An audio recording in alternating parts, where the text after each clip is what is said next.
وعلى الله الصمد لم يلد ولم يولد ولم يكن له كفوا احد. بسم الله الرحمن الرحيم. قل هو الله احد الله الصمد لم يلد ولم يولد ولم يكن له كفوا احد. بسم الله الرحمن الرحيم. قل هو الله احد الله الصمد لم يلد ولم يولد ولم يكن له كفوا احد. بسم الله الرحمن الرحيم. بسم الله الرحمن الرحيم.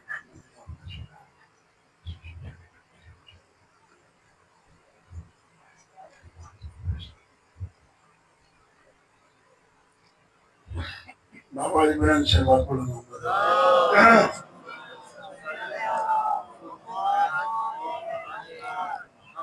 ما شاء اللہ لا حول ولا قوة الا باللہ العلی العظیم. اعوذ باللہ السمیع العلیم من الشیطان اللعین الرجیم. بفضل بسم اللہ الرحمن الرحیم وبہ نستعین وهو خیر ناصر ومعین. الحمدللہ الذی علا فی توحدہ ودنا فی تفردہ جل فی سلطانہ وعظما فی ارکانہ مجیدا لم یزل محمودا لا یزال. الصلاة والسلام والتحیۃ والاکرام علی بعثہ اللہ بنور المہدی والبرہان الجلی والمنہاج البادی والکتاب الہادی الخاتم لما سبق والفاتح لمن غلق المعلن الحق بالحق سیدنا و مولانا ابی القاسم محمد.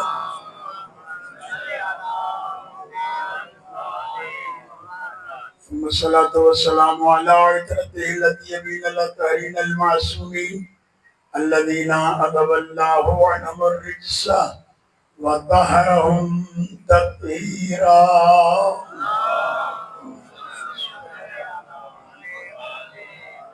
واللعنة الدائمة الباقية على أعداء الله وأعدائهم أجمعين من يوم عداوتهم إلى قيام يوم الدين. أما بعد فقد قال الله سبحانه وتعالى في محكم كتابه الكريم بسم الله الرحمن الرحيم إن الدين عند الله الإسلام. صلى الله عليه وسلم.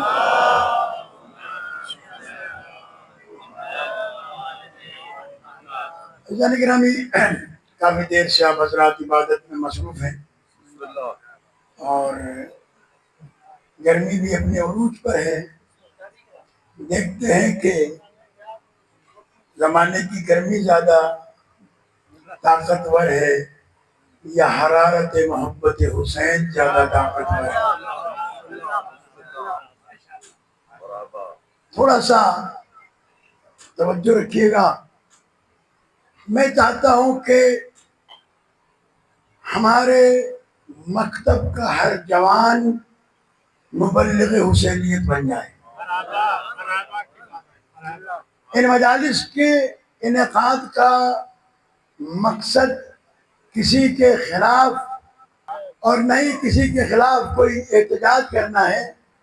ان مجالس کا بنیادی مقصد یہ ہے کہ دنیا یہ سمجھ لے کہ اگر مسلمانوں نے بعد رسول قرآن مجید کو پڑھا ہوتا اور سمجھا ہوتا تو نواز رسول قتل نہ ہوتا. نواز رسول کا قتل ہی اس لیے ہوا کہ مسلمانوں نے قرآن مجید کی آیات کو تو نہیں بدل سکے، معانی اور تفسیر میں تحریف کر دی. توجہ رکھیے گا میری طرف. میں چاہتا ہوں کچھ باتیں آپ کو سمجھا جاؤں، پھر باقی انشاءاللہ علماء اکرام موجود ہیں، سمجھاتے رہیں گے آپ کو اور خود آپ بھی سمجھتے رہیں گے. قرآن مجید کی آیات کو تو نہیں بدل سکے لیکن ترجمے میں تحریف کی. مثال کے طور پر وَلَا تَسْقُطُ مِنْ وَرَقَةٍ إِلَّا يَعْلَمُهَا، قرآن مجید کی آیت ہے کہ کوئی پتا درخت سے نہیں گرتا مگر یہ کہ اللہ جانتا ہے. اس کا ترجمہ مسلمانوں نے یہ کیا کہ کوئی پتا نہیں گرتا خدا کی مرضی کے بغیر. یہ دونوں ترجمے زمین آسمان کا فرق رکھتے ہیں. یہ دہشت گردی ہوئی اسی لیے کہ قرآن مجید کے اندر یہ تحریف معنوی کی گئی کہ کوئی پتا نہیں گرتا خدا کی مرضی کے بغیر۔ اب اگر یزید نے یہ کارروائی کی ہے تو اس نے اپنی مرضی سے نہیں کی، چونکہ پتا نہیں گرتا خدا کی مرضی کے بغیر، لہذا یہ کام بھی یزید نے کیا ہے، اس میں اللہ کی مرضی شامل ہے۔ اور آج کا مسلمان خدا کی قسم اگر قبر اور آخرت کا یقین رکھتا ہو تو وہ سوچے تو صحیح۔ عام طور پر لوگ کہتے ہیں خدا جھوٹ نہ بلوائے، چندہ نے نا اللہ جھوٹ نہ بلوائے، تو اللہ نے جھوٹ بلوانے کا ٹھیکہ دے رکھا ہے۔ اور اگر اللہ ہی جھوٹ بلواتا ہے تو پھر مومن اور منافق کا فرق کیا رہے گا؟ مومن سچ بولتا ہے، منافق جھوٹ بولتا ہے۔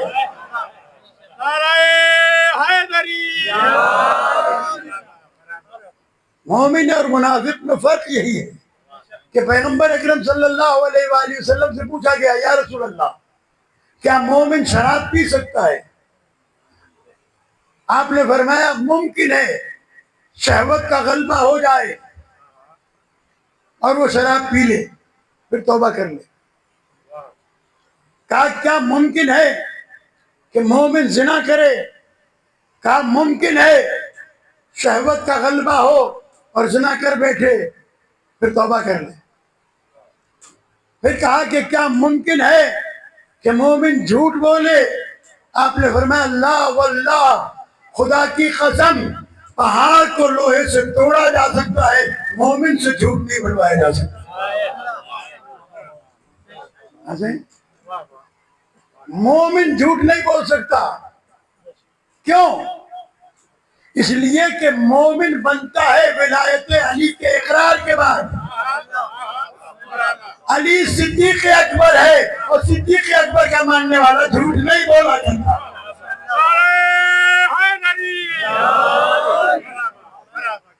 اب یہ باتیں سننے کے لیے تھوڑا سا ہاتھ کھولیں۔ آپ کو معلوم ہے ہمارے یہاں باندھ کے ہاتھ باندھ کے عبادت نہیں ہوتی ہے۔ ہاتھ کھول کے میرے ساتھ تھوڑا سا چلیں، میں آپ کو ولایت کی معراج کراؤں گا۔ یہ تو ہم کہتے ہیں کہ ہم علی والے ہیں، ہم علی والے ہیں۔ علی والے بنو تو صحیح، جیسا سردار ہے وہ امام المتقین ہے، وہ صدیق اکبر ہے۔ میں اکثر مومنین سے کہا کرتا ہوں کہ آپ نعرے لگاتے ہیں مجالس میں، یہ نعرہ کیوں نہیں لگتا صدیق اکبر علی علی، فاروق اعظم علی علی؟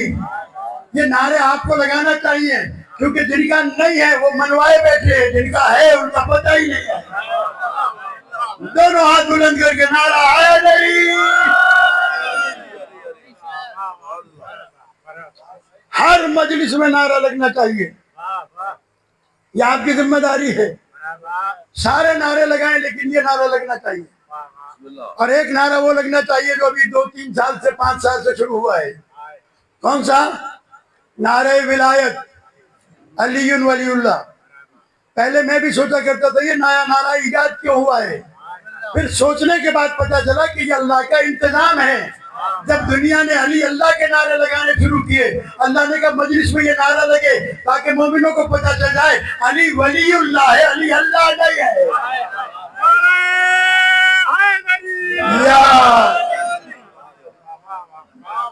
اب جو نعرہ لگتا ہے علی ولی اللہ، علی ولی اللہ، نعرہ ولایت کا جواب یہی ہے نا۔ تو جب یہ ہے تو اب سارے مومن سوچیں، جب علی اللہ کا ولی ہے تو پھر اللہ نہیں، اللہ کوئی اور ہے جس کا ولی علی ہے۔ بات سمجھ میں آ گئی نا؟ تو عزیزان گرامی، میں نے جس آیت کا آپ کے سامنے تذکرہ کیا ہے، جس کی تلاوت کی ہے، ان الدین عند اللہ الاسلام، یہ بہت سنی ہوئی آیت ہے آپ کی، لیکن آج تک یہ آیت پڑھی گئی ہے سمجھی کم گئی ہے۔ ان الدین، بے شک اگر کوئی دین ہے تو وہ کہتے ہیں اسلام ہے، اسلام نہیں ہے، الاسلام ہے۔ جب الف لام داخل ہو گیا اسلام پر تو اللہ کو وہ دین پسند ہے تو مکمل دین ہے، آدھا ادھر سے آدھا ادھر سے لے کے دین نہیں، مکمل دین اسلام ہے۔ الاسلام یہ اللہ کو پسند ہے، اور جو مکمل ہے اس کے دو حصے ہیں، ایک حصے کا نام اصول دین ہے، ایک حصے کا نام فروع دین ہے۔ اصول دین توحید، عدل، نبوت، امامت، قیامت۔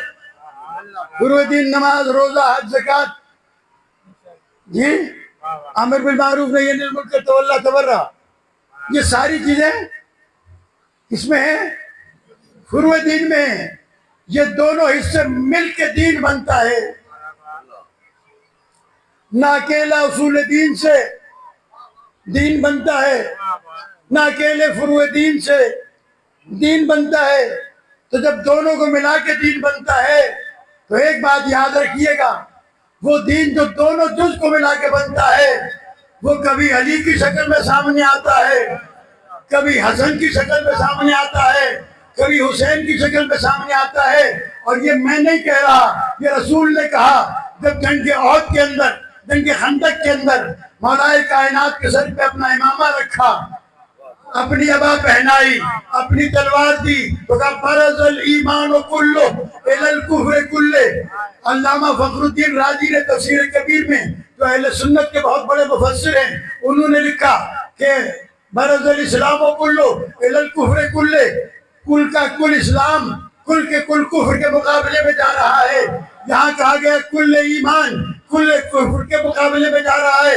اب نہ پیغمبر نے اسلام کہا ہو یا پیغمبر نے کل ایمان کہا ہو، یہ نام جنگ خندق میں پیغمبر نے نیا رکھا ہے۔ ماں نے نام حیدر رکھا تھا، باپ نے نام علی رکھا تھا، پیغمبر نے نام اسلام رکھا ہے، تاکہ دنیا کو پتہ چل جائے کہ آج سے دین کا نام، اسلام کا نام علی ابن ابی طالب ہے، آج سے ایمان کا نام علی ابن ابی طالب ہے۔ اب جو علی سے لڑے گا وہ علی سے نہیں، وہ اسلام سے لڑے گا، اور اسلام سے لڑنے والا مسلمان نہیں ہو سکتا۔ جب مسلمان نہیں ہو سکتا تو مومن بھی نہیں ہو سکتا، اور اگر مومن نہیں ہو سکتا تو امیر المومنین بالکل نہیں ہو سکتا۔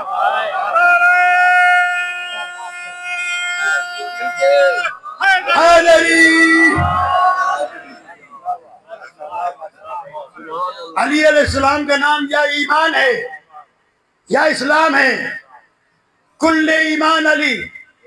مولانا دوست علی صاحب قبلہ تشریف فرمائے، میرے برادر عزیز، میرے ہمدرس بھی ہیں، میرے دوست بھی ہیں، بہت پیارے بھی ہیں، اور اس کے علاوہ یہاں علماء کرام بیٹھے ہوئے ہیں اور پڑھے لکھے لوگ بیٹھے ہوئے ہیں۔ وہ جانتے ہیں کہ ایمان کے مقابلے میں ہے کفر،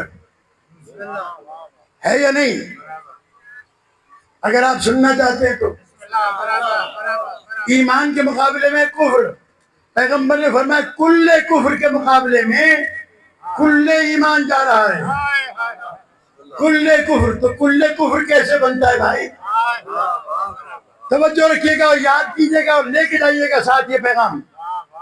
کل کفر کیسے بنتا ہے؟ تو سارے علماء سنی شیعہ سب کہتے ہیں کل کفر بنتا ہے تین چیزوں سے: اسلام،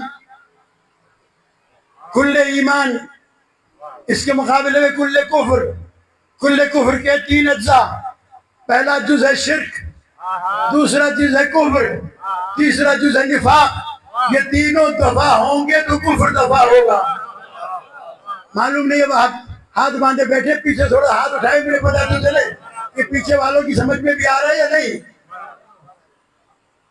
کھلے کفر بنتا ہے تین چیزوں سے۔ کن تین چیزوں سے؟ شرک، کفر اور نفاق۔ پہلی مرتبہ پیغمبر نے اعلان کیا رسالت کا کہ قولوا لا الہ الا اللہ تفلحوا۔ اس وقت تک اسلام اتنا ہی تھا، جو لا الہ الا اللہ پڑھ لے کامیاب ہے۔ ہمارے استاد محترم حضرت علامہ طالب یہی فرماتے تھے، جو لا الہ الا اللہ پڑھ کے مر گیا وہ جنت جائے گا، اس لیے کہ اس وقت اسلام اتنا ہی تھا۔ توجہ رکھیے گا. پھر اس کے بعد دوسرا مرتبہ آیا محمد الرسول اللہ کا. اب جو لا الہ الا اللہ محمد الرسول اللہ پڑھ کے مر گیا وہ جنت میں جائے گا. اب اس کے بعد مرحلہ آیا غدیر میں علی ولی اللہ کا. اب اگر غدیر سے پہلے مر گئے ہوتے تو جنتی ہوتے. اب تو علی کی ولایت بجانا پڑے گی.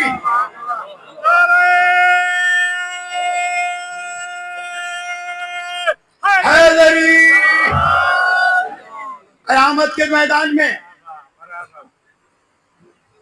اللہ نے جنت بنائی ہے جہنم کے پیچھے. آگے ہے جنت جہنم، اس کے پیچھے ہے جنت. پیغمبر اکرم صلی اللہ علیہ وآلہ وسلم مسجد نبوی میں بیٹھے ہیں. اصحاب کرام رضوان اللہ تعالی علیہ بیٹھے ہوئے ہیں. پیغمبر نے خطبہ ارشاد فرمایا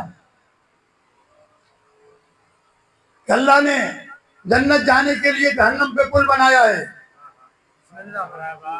وہ پل بال سے زیادہ باریک ہے، تلوار سے زیادہ تیز ہے، آگ سے زیادہ گرم ہے.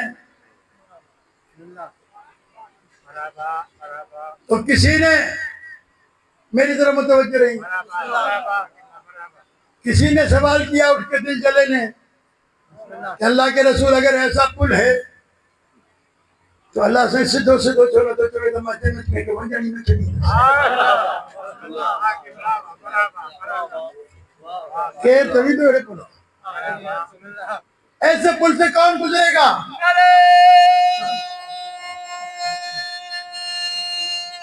حیدری. ایسے پل سے کون گزرے گا؟ پیغمبر نے فرمایا گھبراؤ نہیں. اور یہ جملہ مسلمانوں کے صدیق کا ہے. حضرت صدیق سے روایت ہے. مسلمانوں کا صدیق ابھی مانے نہ مانے یہ دعویٰ تو کرتے ہیں میں نوکر صحابہ کا.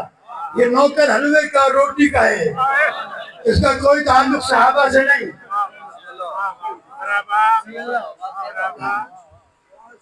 یہ جو شاہ لطیف نے بددعائیں دی ہیں نا ایسے ہی نہیں دی ہیں، پڑھ لکھ کے دی ہیں. ملا ملا مچو آہڑی آہی میروں سدے ماس میں تھا مانک مٹائن کھنی قرآن کچھ میں تھا رلا رلائن انہن تے آہین لانت لطیف تھوئی.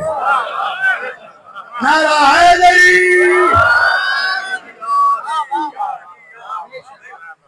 چیزیں کہ ملا نہ سہیں میروں کا وہ دیکھ خطرناک. اس لیے کہ میروں خود نجس ہے، یہ سب کو نجس کرتے ہیں. اپنے بیانات سے لوگوں کو سکھاتے ہیں ایسا نہیں ہے ویسا نہیں ہے. بھائی کیسا ہے وہ تو بتاؤ. تو تین چیزیں ہیں: شرک، کفر، نفاق. شرک کے مقابلے میں ہے لا الہ الا اللہ، کفر کے مقابلے میں ہے محمد الرسول اللہ، نفاق کے مقابلے میں ہے علی ولی اللہ. اور یہ میں نہیں کہہ رہا، یہ بھی سوائق محرقہ میں علامہ ابن حجر مکی نے لکھا. وہ پہلی والی روایت پوری کر دوں کہ پیغمبر نے فرمایا میرے صحابیوں گھبراؤ نہیں. لا یجوز احد الصراط الا من كتب له علی الجواد. قیامت کے دن کوئی بھی اس پل صراط سے نہیں گزر سکے گا مگر وہ جسے علی پاسپورٹ لکھ کر دے دے. اب جس نے پاس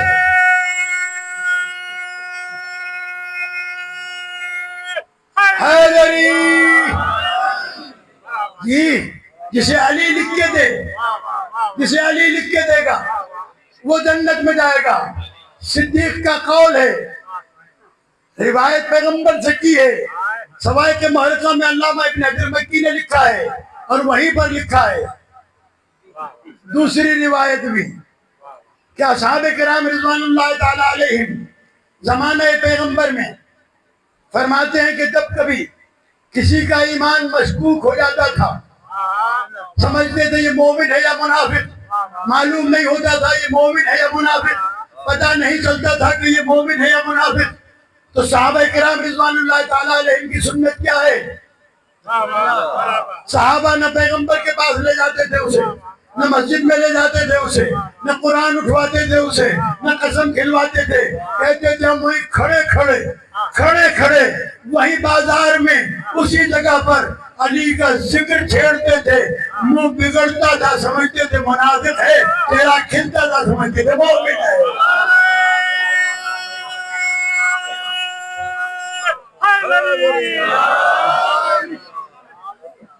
یہ جو نام علی ہے یہ لیبارٹری ہے مومن اور منافق کو پہچاننے کے. جس کا بھی منہ علی کا نام سن کے بگڑ جائے پوچھنے کی ضرورت نہیں ہے، وہ منافق ہے. ٹھیک ہے.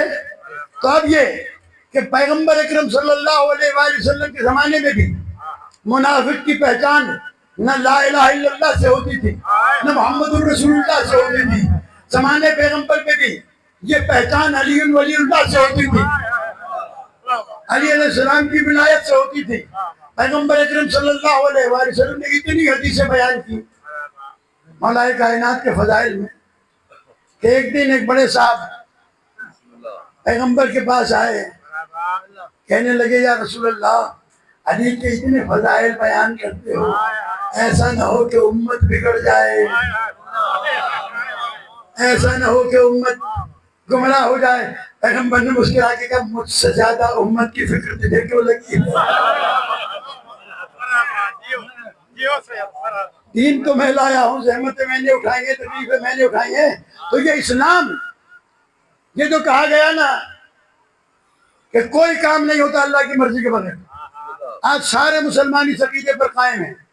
یہ ترجمے میں تحریف اس دن کی گئی جب امام حسین علیہ السلام کے قتل کا فتویٰ دیا گیا. اب جو بات آئی کہ یزید قاتل ہے، کہ یزید تو قاتل نہیں ہے، تو اللہ کی مرضی سے ہوا. یہ مسلمان آج بھی جمعے کے خطبوں میں بھی تبلیغ یہی کرتے ہیں، کوئی کام نہیں ہوتا اللہ کی مرضی کے بغیر. سارے رشتے آسمانوں پر بنتے ہیں، سمجھانے نا، رشتے آسمانوں پر بنتے ہیں. ہمارے استاد محترم علامہ تعالی چوری فرمایا کرتے تھے کہ اگر آسمانوں پر رشتے بنتے ہیں تو زمین پر طلاقیں کیوں ہوتی ہیں؟ یہ جناب فاطمہ زہرا سلام اللہ علیہ اور جناب امیر المومنین سے عداوت میں یہ جملہ کھڑا گیا ہے.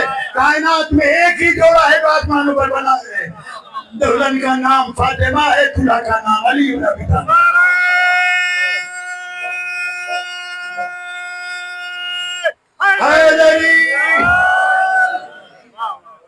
عزیزان گرامی، آہستہ آہستہ جتنا وقت بھی مجھے ملا میں آپ کی خدمت میں عرض کرتا ہوں.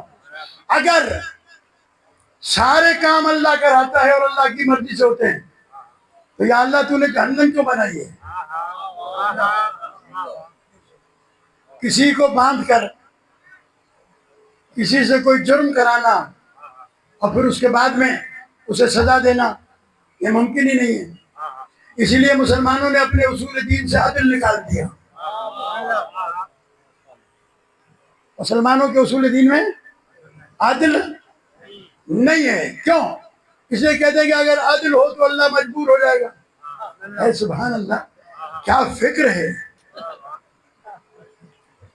عدل ہوگا تو معلوم ہوگا جو جنت میں جانے والا ہے وہ جنت میں جائے گا، جو جہنم میں جانے والا ہے وہ جہنم میں جائے گا. اگر عدل نہیں ہوا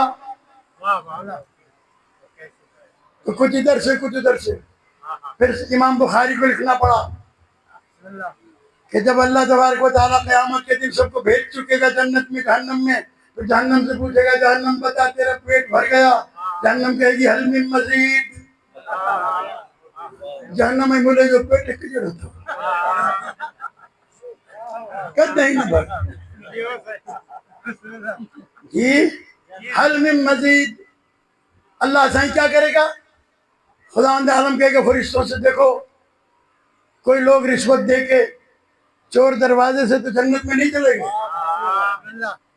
جنت سے باقاعدہ چھانٹی ہوگی.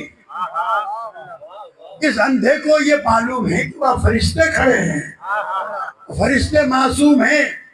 رشوت تو وہ لوگ لیتے ہیں جن کے بیوی بچے ہوں، جنہوں نے گھر بنانا ہو. اللہ نے انہیں ان چیزوں سے بے نیاز بنایا ہے.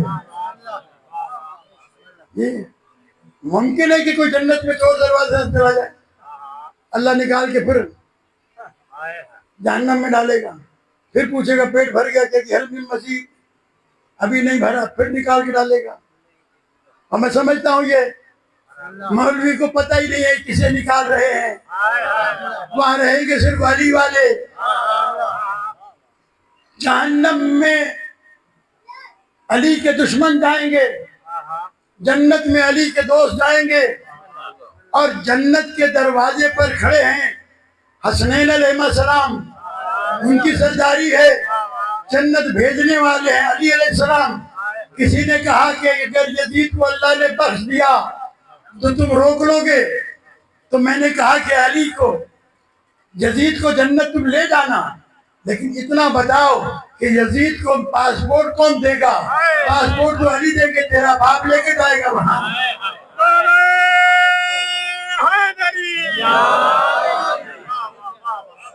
جنت جانے کے لیے علی کی تحریر ضروری ہے، علی علیہ السلام کا لکھا ہوا ضروری ہے۔ اب یہ کہتے ہیں جناب کیونکہ اللہ غفور الرحیم ہے، اللہ کریم ہے، ان اللہ یغفر الذنوب جمیعا، اللہ سارے گناہوں کو معاف کرنے والا ہے۔ اگر اللہ نے یزید کا گناہ معاف کر دیا تو شیعہ روک لیں گے؟ تو میں نے کہا پہلے قرآن کو پڑھو تو صحیح، قرآن کی آیتیں تمہارے حلق سے تو اترتی نہیں۔ ایک ہے ذنب، ایک ہے جرم، یہ دونوں لفظ قرآن میں موجود ہیں۔ اللہ نے کہا میں گناہ معاف کروں گا، مجرموں سے انتقام لوں گا۔ ذنب اور جرم میں فرق کیا ہے میرے بچے سمجھیں؟ ذنب ہے بندے اور اللہ کے درمیان کی معصیت، اسے گناہ کہتے ہیں کہ بندے نے نماز نہیں پڑھی گناہ گار ہے، روزہ نہیں رکھا گناہ گار ہے، کوئی نیکی کا کام چھوٹ گیا گناہ گار ہے، یہ ذنب ہے۔ اور اگر کسی کا 10 روپے بھی کھا گیا یہ مجرم ہے۔ باپ مر گیا بہن کا حق دبا لیا، یہ گناہ نہیں ہے، یہ جرم ہے۔ کہ بھلے عمرے کرے یا ساری عمر زیارتیں کرے۔ یہ بات پسند نہیں آئی میرے خیال سے، تھوڑے سے لوگ بول رہے ہیں، یہ جرم ہے۔ پڑوسی کا حق کھا گئے، بھائی کا حق کھا گئے، بہن کا حق کھا گئے، بیٹی کا حق کھا گئے، ہر سال سے کتے ویدا پیا کہ جات کتے ویدا پیا تو وڈے نے جو ہوتا کتے ویدا پیا حسین دے مزار جو ویدا پیا تو پتھاری دار ظاہریہ لے وہ پتھاری دار کے لیے اللہ دے ولی نمائندے خدا۔ یاد رکھو کسی نے کسی کا حق کھایا وہ مجرم ہے۔ تو یزید گناہگار نہیں، یزید مجرم ہے کہ اس نے نواز رسول کو قتل کیا ہے۔ اللہ کہتا ہے ان من المجرمین لمنتقمون، ان من المجرمین منتقمون، ہم مجرموں سے یقیناً انتقام لیں گے۔ کہا کہ ان اللہ علی کل شیء قدیر بھی تو ہے، اللہ ہر چیز پر قدرت رکھتا ہے، اس میں کوئی شک نہیں، اللہ ہر چیز پر قدرت رکھتا ہے۔ معاف کر دے تو معاف کرنے کا اس کو حق ہے، لیکن اس نے قرآن مجید میں ایک اور آیت بھیج دی ہے، اور اس نے یہ کہا ہے کہ ان اللہ لا یخلف المیعاد، اللہ وعدہ خلافی نہیں کرتا، وہ اللہ ہے ملا نہیں۔ دونوں ہاتھ بلند کر کے نعرہ حیدری، غور سے سنیں، ان اللہ علی کل شیء قدیر ہے، لیکن ان اللہ لا یخلف المیعاد، اللہ وعدہ خلافی نہیں کرتا، جو وعدہ کیا ہے اسے پورا کرتا ہے۔ وہ وعدہ کیا ہے وہ، اور وہ وعدہ بھی اپنی قدرت کو سامنے رکھتے ہوئے کیا ہے۔ ایسا نہیں ہے کہ جب وعدہ کر رہا تھا تو قدرت نہیں تھی۔ بولے میرے ساتھ، جب وعدہ کیا تھا تو قدرت تھی یا نہیں؟ تو وعدہ کرتے وقت قدرت تھی تو اس نے سامنے رکھا نا قدرت کو، کہ میں کیا کر سکتا ہوں اور کیا نہیں کر سکتا۔ عزیزان گرامی، اب عزیز ہمارے پاس سب سے بڑا مسئلہ یہ ہے کہ اس آیت کے ذیل میں بہت ساری باتیں آپ سے عرض کرنا ہے۔ حضرت بہلول دانا بازار بغداد میں کھڑے ہوئے تھے کہ ایک مرتبہ مسلمانوں کا ایک امام بازار میں کھڑا ہوا، اپنے طالب علموں کو درس دے رہا تھا کہ امام جعفر صادق علیہ السلام نے سست صلوات میں پڑھو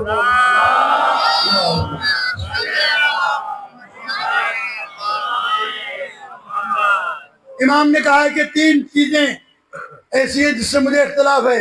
امام کہتے ہیں کہ خدا ہے لیکن قیامت میں بھی نظر نہیں آئے گا، جو ہے وہ نظر کیوں نہیں آئے گا؟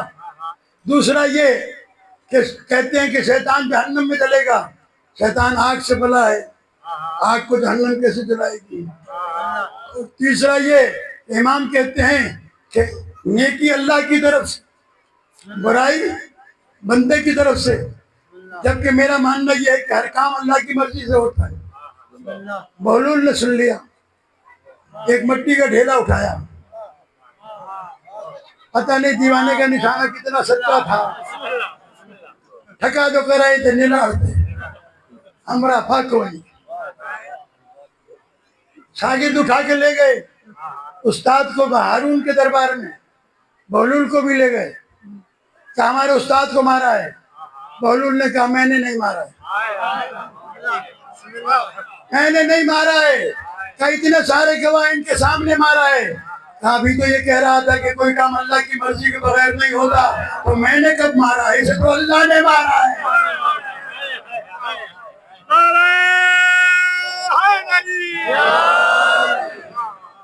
اسے تو اللہ نے مارا ہے. اور یہ کہتا ہے میں نے کہاں مارا ہے؟ کہا یہاں مارا ہے. کہا دکھا. کہا درد ہو رہا ہے. کہا دکھا. کہا درد کوئی دکھانے کی چیز ہے؟ تو اس نے کہا اللہ بھی کوئی دیکھنے کی چیز ہے. اور میں نے تجھے کیا مارا؟ کہنے لگا کہ تو نے مجھے مٹی کا ڈھیلا مارا. کہا تو کس چیز سے بنا ہے؟ کہا مٹی سے.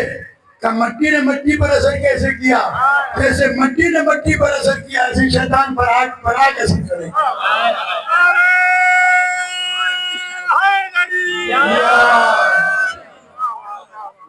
عزیزان گرامی، میں آپ کی خدمت میں عرض کروں، یہ جو روزانہ مولویوں کا شور مچتا ہے، ماتم کرنا بدعت ہے، نیاز کرنا بدعت ہے، رونا بدعت ہے، تو اس سے پوچھنا کہ ہر کام اللہ کی مرضی سے ہوتا ہے؟ کہے گا ہاں.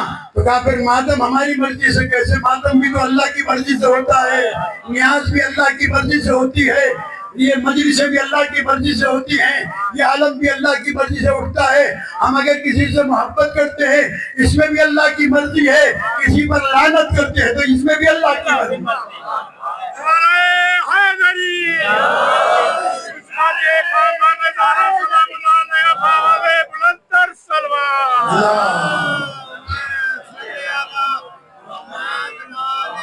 دین اسلام کے 2 حصے، اصول دین اور فروع دین.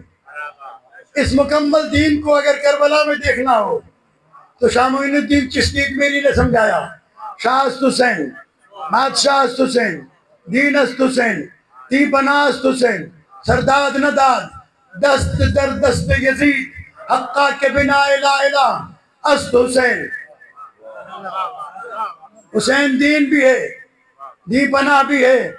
تو جب حسین دین ہے تو نماز بھی حسین کی، روزہ بھی حسین کا، حج بھی حسین کا، زکوٰۃ بھی حسین کی، خمس بھی حسین کا، امر بالمعروف بھی حسین کا، نہی عن المنکر بھی حسین کا، تولا بھی حسین کا، تبرع بھی حسین کا. اب اصول دین میں 5، اللہ بھی حسین کا، نبی بھی حسین کا، عادل بھی حسین کا، امامت بھی حسین کی، قیامت بھی حسین کی، تو سب کچھ حسین کا ہے. اب اگر کوئی کہے میں حسینی ہوں پر نماز میں تے واجب کا نہیں، تو تیرا منہ کالا ہے کہ حسینی کون ہے؟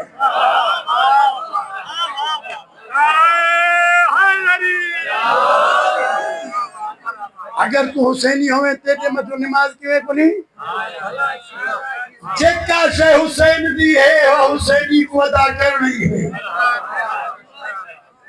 روزہ حسین دا، دیکھو روزہ رکھنا ہے، حج حسین کا، تجھے حج کرنا ہے، زکوٰۃ حسین کی، تجھے زکوٰۃ دینی ہے. یہ سارے امر بالمعروف نہی عن المنکر یہ سب حسین کے ہیں. حسین نے دین زندہ کیا ہے، حسین خود مجسم دین ہے. دین اسلام کو اگر لفظوں میں پڑھنا چاہو تو قرآن کہتے ہیں، اور دین اسلام کو جسم میں دیکھنا چاہو تو کبھی محمد کہتے ہیں، کبھی بطول کہتے ہیں، کبھی حسن کہتے ہیں، کبھی حسین کہتے ہیں، مہدی علیہ السلام تک یہ سارے وجود قرآن ہیں۔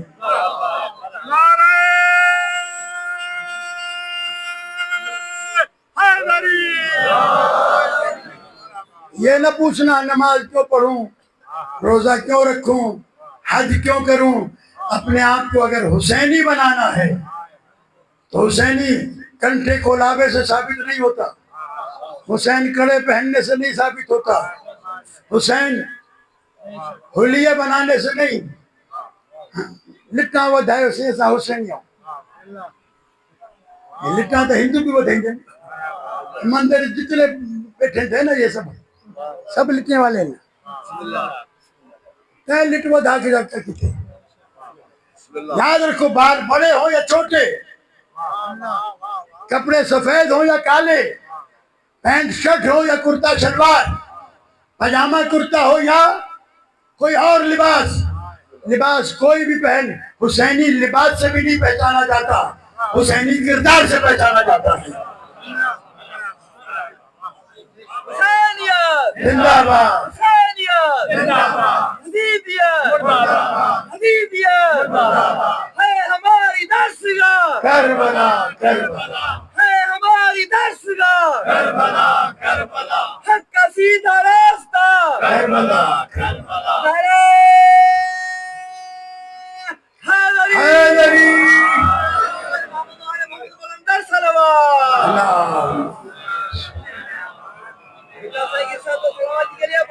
بلندر صلوات۔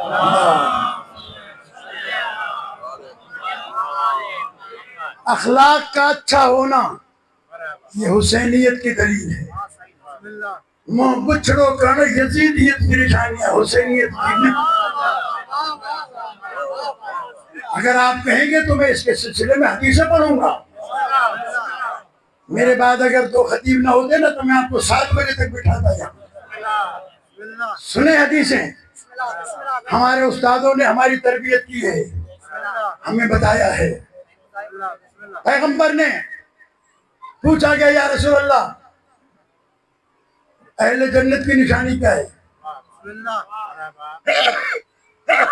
جنتی کے اہل، جنت میں جانے والے جو اہل ہیں نا، اہل اور نااہل تو آپ اچھی طرح سمجھتے ہیں نا، یہ الیکشن میں کھڑے ہونے کا اہل ہے اور یہ نہیں ہے، ہاں قرضی ہے تو اہل نہیں ہے، اس کے اوپر کوئی فرد جرم عائد ہوئی ہے تو اہل۔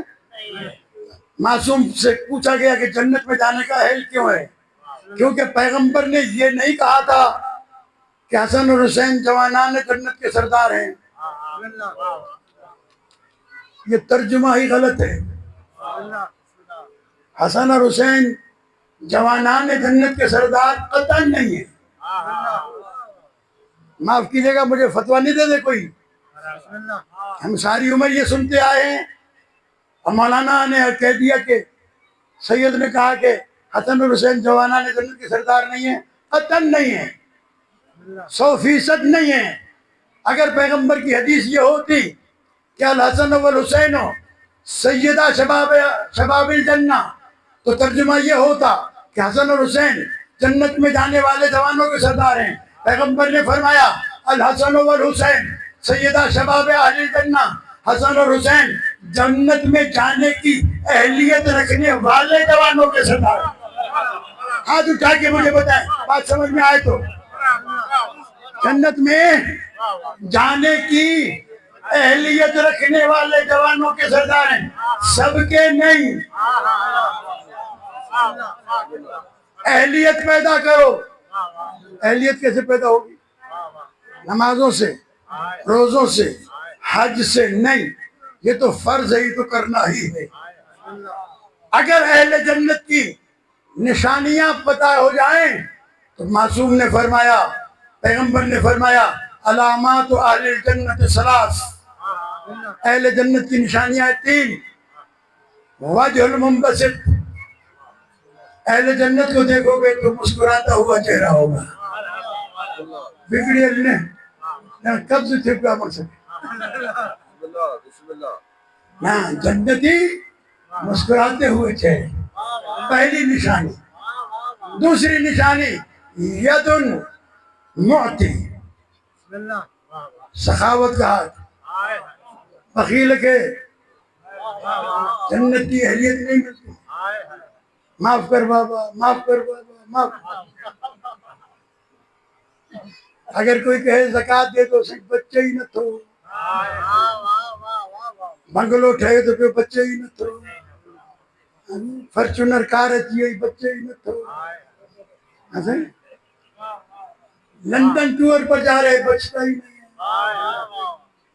محفل میں کوئی وڈیرا آ جائے مہمان بن کر میرے پاس 50,000 روپے کی دعوت. آگے وڈیرا جا کے کہے کہ میں فلاں کی بیٹھک پہ گیا تھا شبیر رضا زیدی نے وہ مہمانی کی کیا اور اس سے کسی غریب کے لیے 5 روپے مانگ لو. تو پیٹ بھرے کو کھلا رہا ہے اس کا کوئی ثواب نہیں. اس کو دے جو غریب ہے.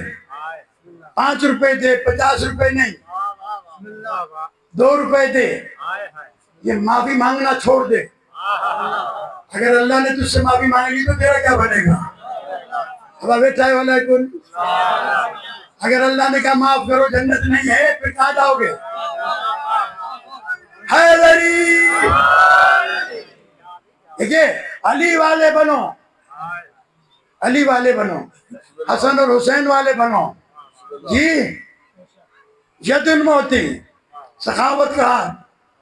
ہم نے ابتدائی مدرسہ میں کتاب پڑھتے تھے بوستان دبستان اور پتہ نہیں کسی کتاب کا ایک شعر مجھے یاد آ رہا ہے کہ بخیل ار بود زاہد بحر و بر. شیخ سعدی کا شعر ہے.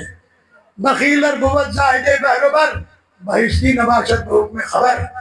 پیغمبر نے فرمایا کہ اگر بخیل انسان کنجوس انسان زمین اور پانی کی بالش پہ سجدے کرے تو جنت نہیں جا سکتا. بخیل کے لیے اللہ نے جنت رکھی نہیں. اور ایک حدیث عجیب ہے خدا کی قسم معصوم نے کوئی گوشہ اٹھا کے رکھا نہیں جو سمجھایا نہ ہو. معصوم فرماتے ہیں کتاب میرے پاس موجود ہے. معصوم فرماتے ہیں کہ بد عمل سخی نوجوان بوڑھے عبادت گزار سے افضل ہے. پڑھو مسجد میں نکرے کون تو ہی مسجد میں لڑے کون تو وہ بخیلہ ہے ہی ہے سخی آئے اللہ سے ہی مکے وانے تو ہی نہ تو. ہمارے استاد محترم مولانا عباس علی نظفی اللہ مقام بڑا خوبصورت جملہ کہا کرتے تھے جب وہ نہج البلاغہ کا درس صبح کو 4 بجے پڑھاتے تھے. کہتے تھے کہ جب انسان بوڑھا ہو جاتا ہے تو شیطان خود تسبیح دے کے جاتا ہے کہ ہاں تو پڑھ ہاں تو مجھے کمجھو آئیں نہ تیرے ہاتھ کم دے نہ کو تیرے پیر کم دے نہ کو تیرے کن کم دے نہ کو تیرا واد کم. اب اب سلوات پڑھو مولانا کی بخشش و بزرگی والی کے لیے.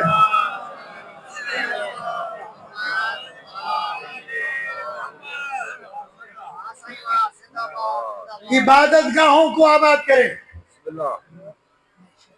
حسینیت مدرسہ ہے یہاں مزے لینے کے لیے نہیں آیا کرے. کسی خطیب نے بہت اچھا جملہ کہا تھا بزرگوار نے کہ زہرا کا گھر اجڑ گیا تمہیں مزے لگے ہوئے. مزے نہیں یہاں آؤ تاکہ عرفان اہل بیت ملے معصومین کی قربت ملے اہل بیت کی محفل ملے اہل بیت کی کچہری ملے. تیسری نشانی معصوم نے بنائی اہل جنت کی کہ من حرمہ اور وہ اسے دیتا ہے. اہل جنت مسکراتا ہوا چہرہ سخاوت والا ہاتھ اور وہ دیتا ہے کیا اس کو بھی جس نے اسے کبھی محروم کیا ہو. ابھی اللہ سے سمجھ میں نہ آیا ہو. مثلا ایک آدمی آیا میرے پاس میں اپنی مثال دیتا ہوں، کسی کی نہیں دیتا، کسی کو برا نہ لگے۔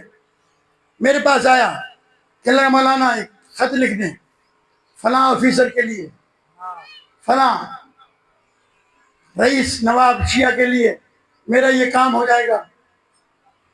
عام طور پر ہمارا دستور یہ ہے، وانتا ہوں جو کو کمی کو نے جڑے سو ٹھیکا بٹھاؤ اسا کو ٹھیک کو کھیوا تھا ہلو، یہ ہم کرتے ہیں سارا دن، یہ حرکتیں کرتے ہیں، کچھ کم کچھ زیادہ۔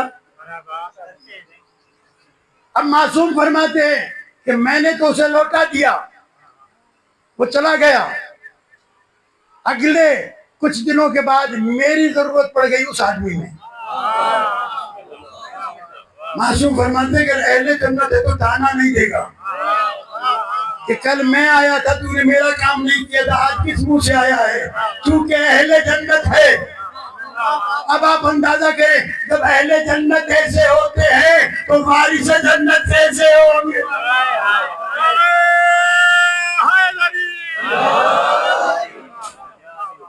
وارث جنت کیسے ہوں؟ ان کی عظمت کو کون پہچان سکتا ہے؟ جو دشمن کو بھی محروم نہ کرے۔ دن ہے آج امام سجاد علیہ السلام کا۔ میں ابھی مصائب نہیں، میں صرف آپ کو دو چار جملے مولا سجاد علیہ السلام کے وہ والے سنانا چاہتا ہوں جس سے یہ پتہ چلے کہ معصوم نے اپنا تعارف کیا کرایا ہے۔ دیکھیے یہ ہمارے یہاں جو مال کے پیچھے پڑے ہوئے نا، وہ مجلس میں وہ پڑھتے ہیں جس سے آپ خوش ہوں۔ صرف بات ہی پڑھے گا، ہاں کیا پڑھا؟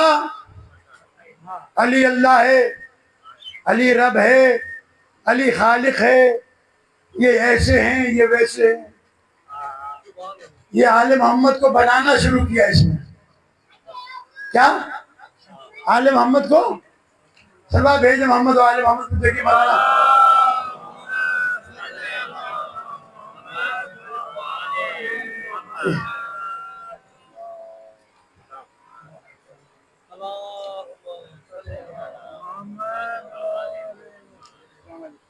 میراج سلم و تشریف لے آئے، بس میں اب زیادہ دیر نہیں رحمت دوں گا آپ کو۔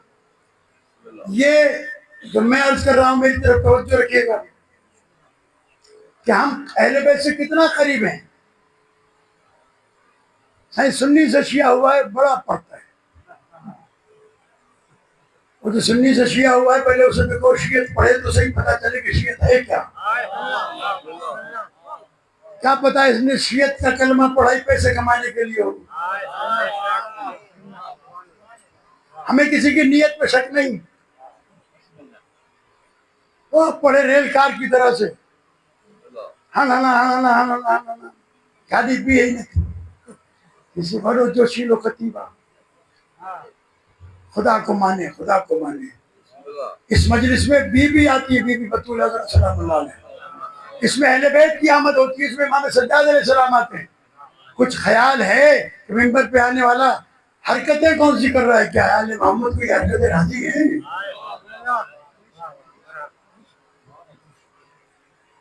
ممبر پہ آ کے ڈانس کرنا۔ عزیزو، یہ میرے ساتھی ہیں، یہ سب جانتے ہیں کہ میں شروع مدرسے میں داخل ہوا تھا تو اس زمانے سے خطیب ہوں، مولوی تو بعد میں بنا۔ ہمیں خطابت کے سارے گر آتے ہیں لیکن ڈر لگتا اس بی بی سے، اگر وہ ناراض ہو جائے نا کچھ نہیں بچتا۔ کوشش کرے مولوی بھی اور عوام بھی۔ میں چھٹے امام کے 6 جملے آپ کی خدمت میں عرض کرتا ہوں۔ صحیفہ سجادیہ کھولیے گا، اہل بیت علیہ السلام نے اپنا تعارف خود کرایا کہ ہم کون ہیں۔ میں زیادہ تفصیل میں نہیں جاؤں گا۔ اللہم یا من خص محمدا وآلہ بالکرامہ، اے اللہ تو وہ ہے جس نے محمد اور ان کی آل کو عزت و شرف و بزرگی و کرامت کے ساتھ مخصوص کیا ہے۔ کائنات کی ہر عزت مخصوص ہے آل محمد کے لیے، اسی لیے یہ عزت ڈھونڈنے نہیں جاتے، لوگ عزت ڈھونڈنے ان کے دروازے پر آتے ہیں۔ یہ وہ صاحبان عزت ہیں کہ آیتیں انتظار کرتی ہیں کہ یہ کچھ کریں تو ہم جائیں، یہ بستر پہ لیٹیں تو ہم جائیں، یہ میدان میں تلوار چلائیں تو ہم جائیں، یہ سخاوت کریں تو ہم جائیں، یہ روٹیاں بانٹیں تو ہم، یہ نمازیں پڑھیں تو ہم جائیں۔ تو وہ آیتیں بھی انتظار کرتی ہیں کہ یہ روٹیاں بانٹ دیں تو ہم جائیں، یہ چادر میں جمع ہو تو ہم جائیں۔ آپ خاموش نہ ہوں، میرے ساتھ، بس میں زیادہ دیر نہیں پڑھوں گا، بہت جلدی ختم کرتا ہوں۔ آیتیں جن کے عمل کا انتظار کریں انہیں اہل بیت کہتے ہیں۔ یہ جو دنیا والے ملانے کے چکر میں لگے ہوئے ہیں، یاد رکھیے جو آیت کے نزول کے بعد عمل کرے اسے صحابی کہتے ہیں، جو آیت کے نزول سے قبل عمل کرے اس کے عمل کو اللہ آیت بنا کے نازل کرے، انہیں اہل بیت کہتے ہیں۔ آپ کا فخر یہ ہے کہ آپ نے انہیں نہیں مانا جب مسئلہ بیٹیوں سے پوچھ کے بتاتے ہو، آپ نے انہیں مانا ہے، ادھر مسئلہ آیا ادھر جواب آیا۔ جو قرآن مجید کے حافظ بھی ہیں، محافظ بھی ہیں، ایک چھوٹا سا شعر سن لیجئے۔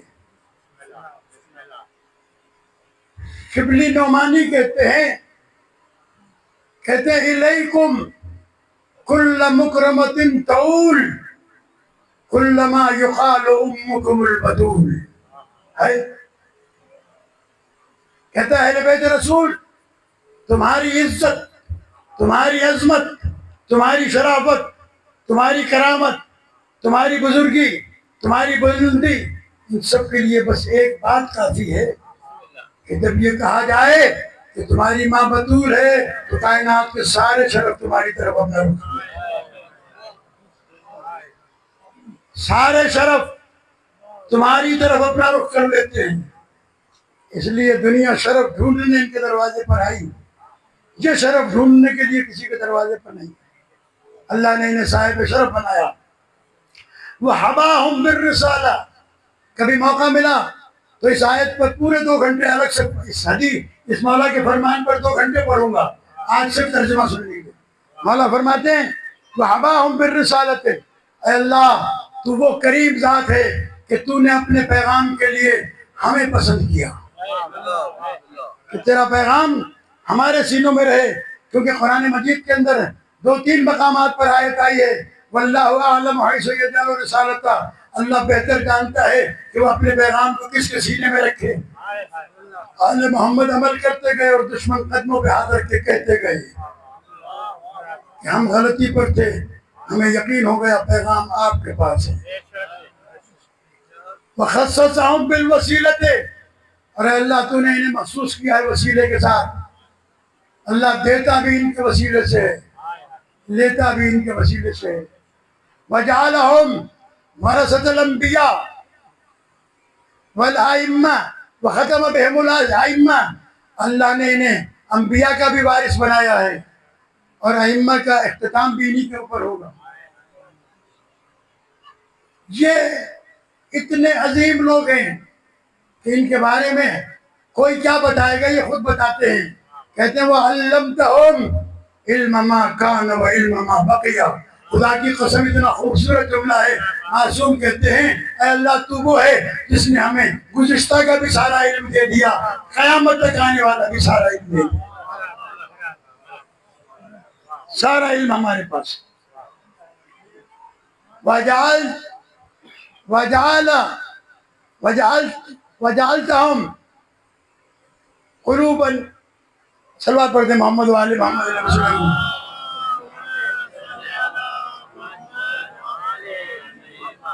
وجعلتهم قلوبا من الناس تهوی الیہم، اے اللہ تو نے بعض لوگوں کے دلوں کو ان کی طرف پھیر دیا ہے. یا اللہ پورے لوگوں کا دل کیوں نہیں پھیرا؟ اس کے لیے پیغمبر کہہ گئے تھے کہ ان کے ساتھ دل میں ان کی محبت رکھنے کے لیے شرط یہ ہے کہ ماں نیک ہو اور باپ ایک ہو.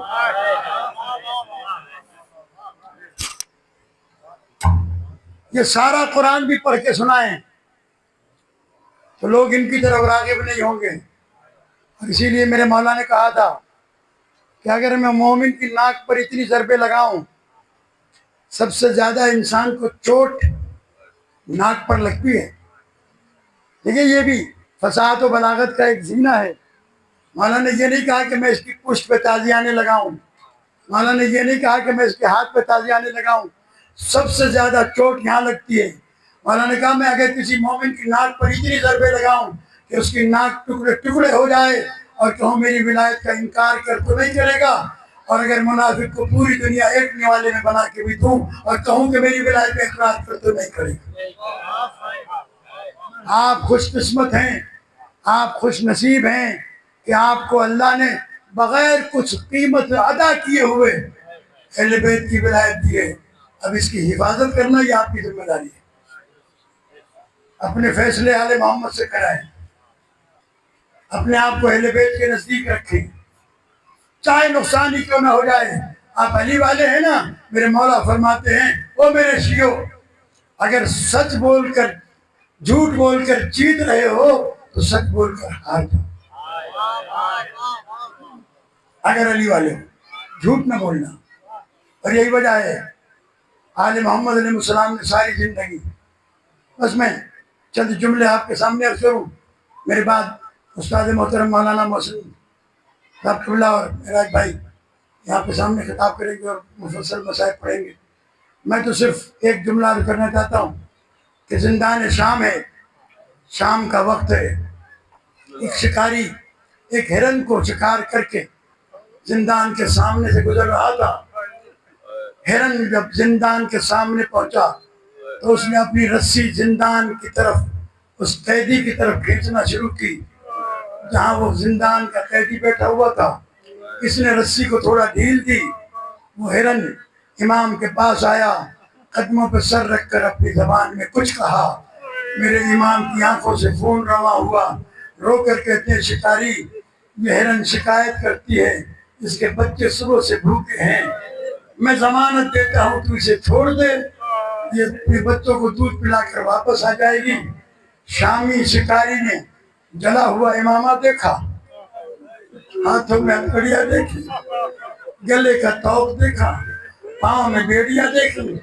کہنے لگا قیدی میں نے بڑی مشقت سے اس کو قید کیا ہے، بڑی مشقت سے میں نے اسے گرفتار کیا ہے، بادشاہ کے پاس پیش کر کے انعام حاصل کروں گا، میں تیرے کہنے پر کیسے چھوڑ دوں. امام علیہ السلام نے فرمایا کتنا انعام چاہیے تجھے؟ ایک مرتبہ اپنی جھولی پھیلا. اس نے جھولی پھیلائی، امام نے زندان کے سامنے پڑے ہوئے سنگریزوں کو جمع کیا، ہتھکڑی والے ہاتھوں سے اس کے دامن میں ڈالا. اب جو اس نے دیکھا تو ہیرے اور جواہرات نظر آئے. ہرن کی رسی تو کھول دی. کہنے لگا اے خاک کو اکسیر بنانے والے یہ تو بتا تو ہے کون؟ خاک کو اکسیر بنانے والے بتا تو کون ہے؟ امام نے کہا کہ تو نے قُلْ لَا أَسْأَلُكُمْ عَلَيْهِ أَجْرًا إِلَّا الْمَوَدَّةَ فِي الْقُرْبَىٰ کی آیت سنی ہے. کہاں سنی ہے؟ کہ اس سے آپ کا کیا واسطہ ہے؟ کہ خدا کی قسم اس زمین پر اس وقت میرے علاوہ کوئی اس آیت کا مصداق نہیں. عزیزان گرامی، اس کے بعد دوسری آیت پڑھی، تیسری آیت پڑھی، وقت نہیں ہے، تفصیلی روایت ہے. اس نے دوڑ لگائی گھر کی طرف، گھر میں آیا، جھولی کو خالی کیا. اس کی بیوی شام کی رہنے والی نہیں تھی، کہیں اور کی بیوی، اس کی کسی اور علاقے کی تھی. کہنے لگا ظلم ہو گیا، ہم سے تو کہا گیا تھا باغیوں کے قیدی آئے، یہاں تو زندان میں آل محمد کو رکھا گیا۔ عزادارو گھر سے نکلا، دوڑا ہوا گیا، شامیوں کے دروازے بجا کے کہتا شامیوں حیا کرو، غیرت کرو، تم اپنے ناموس کے ساتھ گھروں میں بیٹھے ہو، نبی زادیاں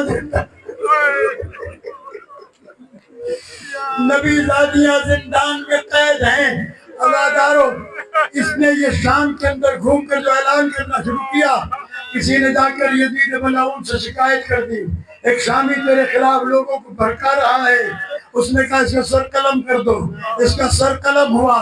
عزیزان گرامی اس کے بچوں کو پتا چلا اس کی بیوی شام کی رہنے والی نہیں تھی، اس کا کوئی عزیز نہیں تھا۔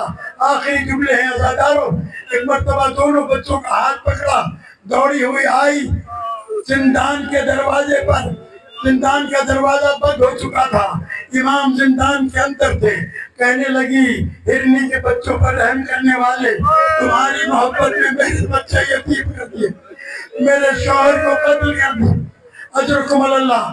مولا آپ کو سوائے کبھی حسین کی کسی کا میرا رہا ہے۔ عزیزان گرامی ایک مرتبہ کھڑی ہو کر کہتی ہے ہرنی کے بچوں پر رحم کرنے والے میرے بچوں پر بھی رحم کر، میرا یہاں کوئی رشتہ دار نہیں۔ عزادارو میرا بیمار امام کھڑا ہوا، ہتھکڑی والے ہاتھ اٹھائے، آواز دی اے اللہ تجھے ہماری قید کا آواز تھا، اس نئے شامی کے بچوں باپ کو واپس کر دے۔ بس عزادارو ابھی اللہ زبان پر آئے تھے کہ شامی دوڑا ہوا آیا، بچے دوڑ کر باپ سے لپٹ گئے۔ عزادارو یہ روایت جس نے پڑھی ہے وہ عالم کہتے ہیں کہ میں درخواست گزار ہوں امام کی بارگاہ میں، مولا شامی کے بچے آئے تھے تو آپ نے دعا کر کے باپ سے ملوا دیا، اسی زندان میں سکینہ بھی تو بابا کو